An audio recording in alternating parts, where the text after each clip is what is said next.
Fascist Awami স্বৈরাচারের নৈরাজ্যের বিরুদ্ধে বিক্ষোভ মিছিল করে ঢাকা মহানগর উত্তর বাংলাদেশ জাতীয়তাবাদী মৎস্যজীবী দল। শুক্রবার বিকেলে উত্তরা আবদুল্লাপুর মাছের আড়ত থেকে বিক্ষোভ মিছিল বের হয়ে ঢাকা ময়মনসিংহের প্রধান সড়ক প্রদক্ষিণ করে উত্তর আজিমপুর এসে বিক্ষোভকারীরা বক্তব্য রাখেন। এই বিক্ষোভে মিছিলে বক্তব্য রাখেন ঢাকা মহানগর উত্তরের মৎস্যজীবী দলের আহ্বায়ক আমির হোসেন আমির ও সদস্য সচিব বাকিবিল্লাহ। এছাড়া ঢাকা মহানগরের উত্তরে ২৬টি থানার সভাপতি ও সাধারণ সম্পাদক সহ অসংখ্য নেতৃবৃন্দ উপস্থিত ছিলেন।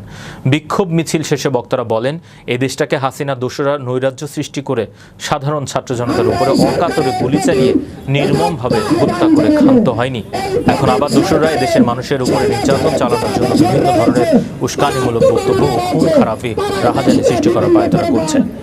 তাদেরকে কঠোর হস্তে দমন করতে হবে। স্বরাষ্ট্র উপদেষ্টার বক্তব্যের উদ্ধৃতি দিয়ে বলেছেন, আওয়ামী লীগ দোসরদের যেখানেই পাওয়া যাবে তাদেরকে আইনের আওতায় আনতে হবে।